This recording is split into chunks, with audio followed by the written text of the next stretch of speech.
এই ভিডিওটি আপনার প্রয়োজন আছে বলে আপনার সামনে আল্লাহ তাআলা এনেছেন, যাতে করে এই ভিডিওতে যে আমলের বিষয়ে বলবো সে আমলের দ্বারা আল্লাহ তাআলা আপনার সমস্যার সমাধান করাবেন। মাত্র 3 দিনের মধ্যে ফলাফল পেতে চাইলে ভিডিওতে যে আমলের কথা বলবো এবং যেভাবে করতে বলবো সেভাবেই করুন এবং সে আমলটাই করুন। ইনশাআল্লাহ 3 দিনের মধ্যে ফলাফল পাবেন। আল্লাহ তাআলা প্রতিটা কাজে প্ল্যান করে করেন। একজন বান্দার যখন কোনো কিছুর প্রয়োজন হয় তখন আল্লাহ তাআলা কোনো না কোনোভাবেই তাকে ইঙ্গিত দিয়ে তাকে সেই রাস্তা দেখান। হতে পারে আজকের এই ভিডিওটা আল্লাহ সুবহানাহু ওয়া তাআলার পক্ষ থেকে আপনার জন্য একটি ইঙ্গিত।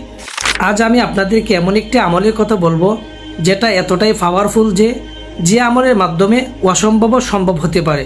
হ্যাঁ, আপনি ঠিকই শুনছেন, অসম্ভব সম্ভব। হযরতে আবু হুরায়রা রাদিয়াল্লাহু তাআলা থেকে বর্ণিত, রাসূলুল্লাহ সাল্লাল্লাহু আলাইহি ওয়াসাল্লাম বলেছেন, তুমি বেশি বেশি লা হাওলা ওয়ালা কুওয়াতা ইল্লা বিল্লাহ, লা হাওলা ওয়ালা কুওয়াতা ইল্লা বিল্লাহ, লা হাওলা ওয়ালা কুওয়াতা ইল্লা বিল্লাহ, লা হাওলা ওয়ালা কুওয়াতা ইল্লা বিল্লাহ, লা হাওলা ওয়ালা কুওয়াতা ইল্লা বিল্লাহ বলবে, কারণ এটি জান্নাতের গুপ্তধন। সুবহানাল্লাহ। এটা আমি বলছি না, স্বয়ং রাসূলুল্লাহ সাল্লাল্লাহু আলাইহি ওয়াসাল্লাম আমাদের শিখিয়ে দিয়েছেন। এই ছোট্ট বাক্যর অর্থ কি জানেন? আল্লাহ সুবহানাহু ওয়া তাআলার সাহায্য ছাড়া কোনো উপায় নেই, আল্লাহর শক্তি ছাড়া কোনো শক্তি নেই। মানে আপনি সম্পূর্ণভাবে নিজেকে আল্লাহর হাতে সঁপে দিলেন, নিজের দুর্বলতা স্বীকার করলেন, নিজের অক্ষমতা স্বীকার করলেন।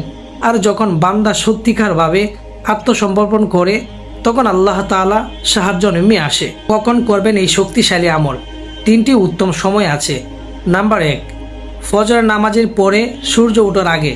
নাম্বার 2, আসরের নামাজের পরে সূর্য ডোবার আগে। নাম্বার 3, ঘুমানোর আগে।